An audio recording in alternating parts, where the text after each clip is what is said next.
વિદ્યાર્થી મિત્રો, રાસાયણિક ગતિકીમાં આપણે છેલ્લી બે થિયરીઓ ભણીએ. રાસાયણિક પ્રક્રિયાના વેગ ઉપર ઉદ્દીપકની અસર અને બીજો છે અથડામણનો સિદ્ધાંત. અથડામણનો સિદ્ધાંત છે ને સંઘાતના સિદ્ધાંત, સંઘાત એટલે અથડામણ એટલે સંઘાતના સિદ્ધાંત તરીકે પણ ઓળખવામાં આવે છે. ઉદ્દીપક એટલે શું? ઉદ્દીપક એ એવો પદાર્થ છે જે પોતાનામાં કાયમી રાસાયણિક ફેરફાર પામ્યા વગર રાસાયણિક પ્રક્રિયાના વેગમાં વધારો કરે છે. પોટેશિયમ પરક્લોરેટ KClO3 એનું વિઘટન થવાથી પોટેશિયમ ક્લોરાઇડ અને ઓક્સિજન મળે. પણ પોટેશિયમ પરક્લોરેટમાંથી ઓક્સિજન મેળવવાની વેગ છે એ સામાન્ય તાપમાને ખૂબ ધીમો છે. આ પ્રક્રિયાનો વેગ જ્યારે ઉદ્દીપક વાપરવામાં ન આવે તો ખૂબ ધીમો છે. આ ઓક્સિજન 3 છે, અહીંયા 2 છે. એટલે 3 છે ને 2 વડે ગુણી નાખીએ અને 2 છે ને 3 વડે ગુણી નાખીએ. તો અહીંયા 2 KCl થઈ જાય તો 2 KCl. આ પોટેશિયમ પરક્લોરેટ માંથી ઓક્સિજન મળે છે. પણ આ વેગ ખૂબ ધીમો છે. તો આ પ્રક્રિયાને ઝડપી બનાવવી હોય તો ઉદ્દીપક વાપરવો પડે. જ્યારે આ રાસાયણિક પ્રક્રિયામાં મેંગેનીઝ ડાયોક્સાઇડ ઉદ્દીપક તરીકે વાપરવામાં આવે છે તો પ્રક્રિયાનો વેગ વધે છે. ઉદ્દીપકની હાજરીમાં પુરોગામી પ્રક્રિયા અને પ્રતિગામી પ્રક્રિયાનો વેગ એક સાથે વધે છે. એટલે કહી શકાય કે ઉદ્દીપક પ્રક્રિયાનો વેગ વધારે છે. ઉદ્દીપકની મદદથી નિપજ વધુ નહીં મળે. પ્રક્રિયક અને નિપજના જથ્થા ઉપર ઉદ્દીપકની કોઈ અસર નથી. ઉદ્દીપક ફક્ત પ્રક્રિયા પૂર્ણ થવાનો સમયગાળો ઘટાડે છે. તો તમને થશે કે ઉદ્દીપક પ્રક્રિયાનો વેગ કઈ રીતે વધારતો હશે? તો એના માટે જોઈએ કે કોઈ પણ રાસાયણિક પ્રક્રિયાના પ્રક્રિયકોની સ્થિતિ ઊર્જા વિરુદ્ધ પ્રક્રિયા અક્ષનો આલેખ દોરીએ. તો તમે જાણો છો કે પ્રક્રિયકો છે એની સ્થિતિ ઊર્જા શરૂઆતમાં ઓછી હોય, પણ જેમ જેમ પ્રક્રિયકના અણુઓ એકબીજાની નજીક આવે એમ એની સ્થિતિ ઊર્જા વધતી જાય. મહત્તમ સ્થિતિ ઊર્જાએ પહોંચ્યા બાદ એનું વિઘટન થાય. તો આ જે પ્રક્રિયા હતી, મહત્તમ સ્થિતિ ઊર્જાએ પહોંચવા માટે જે પણ ઊર્જા જરૂરી હતી એને આપણે સક્રિયકરણ ઊર્જા કહેતા હતા. આવ્યું તો ને આગળ હાઇડ્રો આયોડિક એસિડનો અણુ બનવા માટે હાઇડ્રોજનનો અણુ અને આયોડિનનો અણુ એકબીજા સાથે પ્રક્રિયા કરીને મહત્તમ સ્થિતિ ઊર્જાએ પહોંચે, મધ્યવર્તી સંયોજન બનાવે એ માટે જરૂરી ઊર્જાને સક્રિયકરણ ઊર્જા કહેવાય છે. તો જો આ પ્રક્રિયકોને નિપજમાં રૂપાંતર પામવા માટે ઘણી બધી ઊર્જાની જરૂર પડે છે. કેટલી ઊર્જાની? તો E જેટલી. આ પ્રક્રિયા અનુદીપક છે.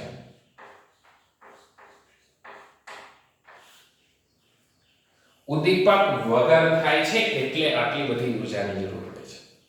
જો આ જ રાસાયણિક પ્રક્રિયામાં આપણે ઉદ્દીપકનો ઉપયોગ કરીએ તો જુઓ, આ જે બીજો વક્ર પ્રાપ્ત થયો એની સક્રિયકરણ ઊર્જા E' છે. આ ગુલાબી કલરનો જે વક્ર છે એ રાસાયણિક પ્રક્રિયા ઉદ્દીપકની હાજરીમાં થાય છે. ઉદ્દીપકે શું કર્યું? પ્રક્રિયા માટે જરૂરી એવી સક્રિયકરણ ઊર્જામાં ઘટાડો થયો. અનુદીપક એટલે કે ઉદ્દીપક વગરની પ્રક્રિયાની સક્રિયકરણ ઊર્જા વધારે હોય છે. જ્યારે ઉદ્દીપક વાપરવામાં આવે તો પ્રક્રિયાની સક્રિયકરણ ઊર્જા ઘટે છે. ઓકે, તો આ હતી ઉદ્દીપકની અસર. પ્રક્રિયાની સક્રિયકરણ ઊર્જા ઘટાડીને પ્રક્રિયાનો વેગ વધારે છે. ઉદ્દીપકની મદદથી રાસાયણિક પ્રક્રિયા માટે પ્રમાણિત મુક્ત ઊર્જાનો ફેરફાર ડેલ્ટા G ના મૂલ્ય ઉપર કોઈ ફેરફાર નહીં થાય. પણ ઉદ્દીપક છે એ પુરોગામી પ્રક્રિયા અને પ્રતિગામી પ્રક્રિયા બંનેનો વેગ એક સાથે વધારશે એટલે પ્રક્રિયાને ઝડપી બનાવે છે. જેમ ઉદ્દીપકની મદદથી ગિબ્સની મુક્ત ઉર્જા ડેલ્ટા G માં કોઈ ફેરફાર નથી થતો એમ ઉદ્દીપકની મદદથી સંતુલન અચળાંક Kc માં પણ કંઈ ફેરફાર થતો નથી એવું આપણે ભણ્યા છીએ સંતુલનમાં. ઓકે, તો આ હતો ઉદ્દીપકની અસરનો સિદ્ધાંત. હવે છેલ્લી થિયરી છે રાસાયણિક પ્રક્રિયાઓનો સંઘાતનો સિદ્ધાંત. રાસાયણિક પ્રક્રિયામાં સંઘાતનો સિદ્ધાંત, એને આપણે અથડામણનો સિદ્ધાંત કહીએ.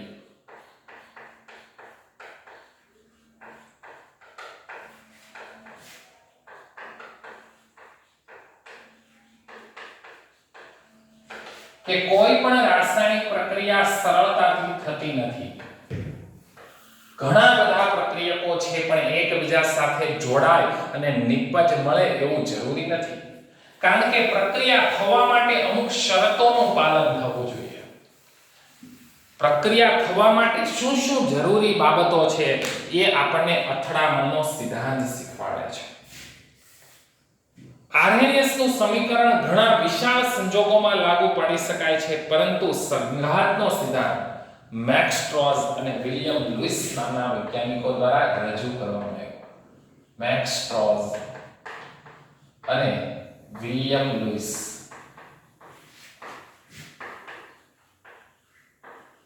મેક્સ સ્ટ્રોઝ અને વિલિયમ લુઇસ નામના વૈજ્ઞાનિકો દ્વારા અથડામણનો સિદ્ધાંત રજૂ કરવામાં આવ્યો હતો અને પ્રક્રિયાની ક્રિયાવિધિ બાબતમાં વધુ ઊંડાણપૂર્વક સમજાવે છે.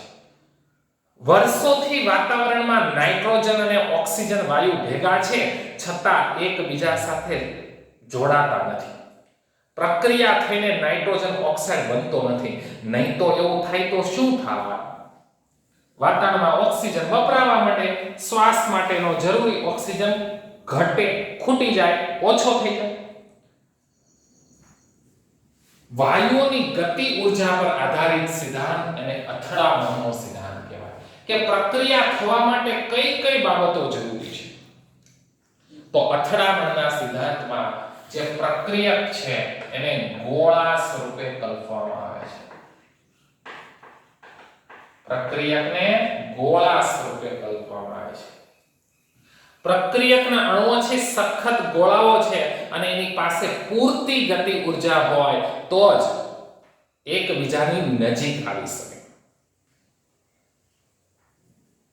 આ ગોળાઓ છે એની વચ્ચે અથડામણ થવી જોઈએ. તો અથડામણના સિદ્ધાંતના અગત્યના મુદ્દાઓ લખું છું કે પહેલો મુદ્દો કે પ્રક્રિયકના અણુ પાસે પૂરતી ગતિ ઉર્જા હોવી જોઈએ.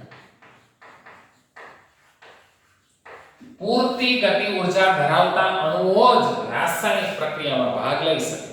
પણ અથડામણનો સિદ્ધાંત એમ કહે છે કે પૂરતી ગતિ ઉર્જા ધરાવતા પ્રક્રિયકના અણુઓ વચ્ચે અથડામણ થવી જોઈએ. અથડામણ એટલે સંઘાત, ભટકાવા જોઈએ. પ્રક્રિયકના અણુઓ જો એકબીજા સાથે અથડામણ અનુભવે તો જ તેનું રૂપાંતર નિપજમાં થાય. તો અથડામણની સંખ્યા જેટલી વધારે એને અથડામણ આવૃત્તિ કહેવાય. અથડામણ આવૃત્તિને આપણે Z દ્વારા દર્શાવીશું. અથડામણ આવૃત્તિ જેને આપણે કઈ સંજ્ઞા વડે બતાવીશું? Z. તો અથડામણ આવૃત્તિ એટલે શું? તમે ફિઝિક્સમાં ભણો છો, આવૃત્તિનો એકમ હર્ટ્ઝ છે એટલે પ્રતિ સેકન્ડ. 1 સેકન્ડમાં અથડામણોની સંખ્યા, જો 1 સેકન્ડમાં 50 અથડામણ થતી હોય તો નિપજ મળવાની શક્યતા વધી જાય. પ્રક્રિયા પરિણમવાની શક્યતા વધી જાય. તો અથડામણ આવૃત્તિ Z નું મૂલ્ય વધારે એટલી પ્રક્રિયા થવાની શક્યતા વધારે. આપણે આરએનએસ સમીકરણ એમ કહેતું હતું કે પ્રક્રિયા થવા માટે પ્રક્રિયકના અણુ પાસે પૂરતી ગતિ ઉર્જા હોવી જોઈએ. જ્યારે અથડામણનો સિદ્ધાંત એમ કહે છે કે પૂરતી ગતિ ઉર્જા હોય અને જો અથડામણ ન થાય અથડામણ ન થાય તો પ્રક્રિયા પરિણમતી નથી. તો એક રાસાયણિક પ્રક્રિયા લઈએ A + B, પ્રક્રિયકો ભેગા થાય અને નિપજ મળે તો આ પ્રક્રિયા પરિણમવાની શક્યતા, આ પ્રક્રિયાનો વેગ બરાબર વેગ અચળાંક k z a b. વેગ અચળાંક k ન દર્શાવે તો પણ ચાલશે. અહીંયા અથડામણ આવૃત્તિ z a b e−EA/r. T એ ચોક્કસ તાપમાને થતી પ્રક્રિયા માટેનું તાપમાન છે. E એ પૂરતી ગતિ ઊર્જા છે. પ્રક્રિયામાં ભાગ લેવા માટે પ્રક્રિયાઓ પાસે જે ગતિ ઊર્જા હોવી જોઈએ E છે. ZAB શું છે? તો AB એટલે પ્રક્રિયક A અને પ્રક્રિયક B વચ્ચે થતી અથડામણની સંખ્યા છે. આ જ સમીકરણને આપણે આરએનએસ સમીકરણ સાથે સરખાવીએ તો માલુમ પડે છે કે અહીં અથડામણ આવૃત્તિ ZAB ને આરએનએસ અચળાંક A સાથે સંબંધ છે. કે અથડામણ આવૃત્તિ Z છે એમાં આપણે આ આરએનએસ અચળાંક A છે ને સંઘાત અવયવ કહી શકીએ. તો હવે ઘણીવાર એવું જોવા મળ્યું છે કે આ બંને શરતોનું પાલન થતું હોય છતાં પ્રક્રિયા થતી નથી. પૂરતી ગતિ ઊર્જા હોય, પ્રક્રિયકના અણુઓ પાસે પૂરતી ગતિ ઊર્જા હોય, એકબીજા સાથે અથડામણ અનુભવાતી હોય છતાં નિપજ મળતી નથી. તો એનું કારણ શું હોઈ શકે? તો કહી શકાય કે અથડામણ યોગ્ય દિશામાંથી થવી જોઈએ. તો હું ત્રીજી શરત ઉમેરું છું કે પ્રક્રિયકના અણુઓ વચ્ચે અથડામણ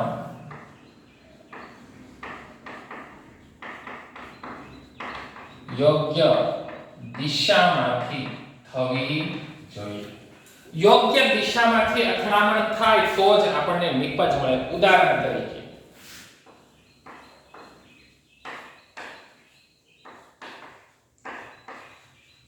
બ્રોમોમિથેન છે, આ પ્રક્રિયા છે. એની કેન્દ્રાનુરાગી પ્રક્રિયા OH- સાથે પ્રક્રિયા થાય અને આપણને નિપજ મળશે કે નહીં તેનો આધાર આ બે પ્રક્રિયકો વચ્ચે કઈ દિશામાંથી અથડામણ થાય છે જોવાનું છે. હવે જો આ કાર્બન છે એમાં બ્રોમિન કઈ બાજુ છે? જમણી બાજુ. OH છે ડાબી બાજુથી આવી શકે અને OH જમણી બાજુથી આવી શકે.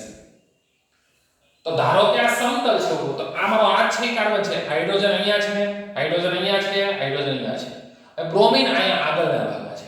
તો બ્રોમિન છે એ જ દિશામાંથી OH- આવે તો એ યોગ્ય ના કહેવાય, પણ OH ને વિરુદ્ધ બાજુએથી આવવું પડે.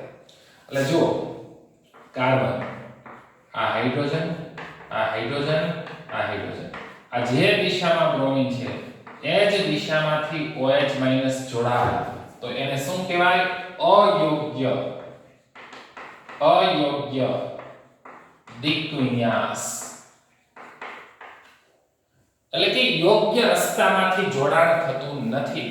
તો અહીંયા કહી શકાય કે નિપજ મળતી નથી. કારણ કે આ OH- છે એ યોગ્ય દિશામાંથી અથડામણ નથી કરતો.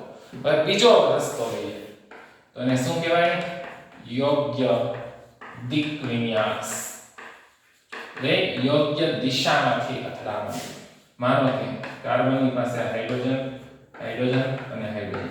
બ્રોમિન જે દિશામાં છે તેનાથી વિરુદ્ધ દિશામાંથી OH- જોડાય છે. તો શું લખવાનું? CH H3. અહીંયા કોણ જોડાઈ ગયો? OH. કોણ દૂર થઈ ગયો? Bromine minus. શું લખી શકાય? નિપજ મળે છે. તો યોગ્ય દિશામાંથી અથડામણ થાય એના માટે આપણે એક અવયવ દાખલ કરવો પડે. એને સંભવ્યતા અવયવ કહેવાય. તો હવે આપણું સમીકરણ છે આવું થઈ જશે: વેગ બરાબર ZA. જો અથડામણ થવી જોઈએ, પૂરતી ગતિ ઊર્જા હોવી જોઈએ, પણ યોગ્ય દિશામાંથી અથડામણ થવી જોઈએ. એને આપણે કેપિટલ P વડે દર્શાવીએ છીએ. આ P દાખલ કર્યો. P એટલે શું? પ્રોબેબિલિટી. મેથ્સમાં એક ચેપ્ટર આવતું સંભાવના 10માં અને 11-12 સાયન્સમાં. તો યોગ્ય દિશામાંથી અથડામણ થવાની સંભાવના જેટલી વધુ તો પ્રક્રિયા યોગ્ય રીતે થાય છે. તો પ્રક્રિયા થવા માટે જો આ ત્રણેય શરતોનું પાલન થતું હોય, પ્રક્રિયકના અણુ પાસે પૂરતી ગતિ ઊર્જા હોવી જોઈએ, પૂરતી ગતિ ઊર્જા ધરાવતા અણુઓ વચ્ચે સંઘાત થવો જોઈએ અને એ સંઘાત એટલે કે અથડામણ યોગ્ય દિશામાંથી થવી જોઈએ, તો જ રાસાયણિક પ્રક્રિયા પરિણમે છે. જો આ સમીકરણ છે એમાં બધી જ વસ્તુ દર્શાવી શકાય છે. રાસાયણિક પ્રક્રિયાનો વેગ બરાબર અથડામણ આવૃત્તિ ZAB, P સંભવ્યતા અવયવ, E એ સક્રિયકરણ ઊર્જા, R વાયુ અચળાંક અને T છે એ નિરપેક્ષ કેલ્વિન તાપમાન છે. વિદ્યાર્થી મિત્રો, લખાણ સંબંધિત પ્રશ્ન છે 4.7 કે વેગ અચળાંક પર તાપમાનની શું અસર છે? તમે જાણો છો કે મોટા ભાગની રાસાયણિક પ્રક્રિયાઓમાં તાપમાન વધારતા વેગ અચળાંક કેમ વધે છે? તાપમાનમાં 10 ડિગ્રી સેલ્સિયસનો વધારો કરતા વેગ અચળાંક કેમ બમણા થઈ જાય છે? લખાણ સંબંધિત પ્રશ્ન 4.8 અને 4.9 છે. એ જાતે ગણવાના છે, એ દાખલાઓ છે, છતાં ન સમજાય તો તમે પૂછી શકો છો.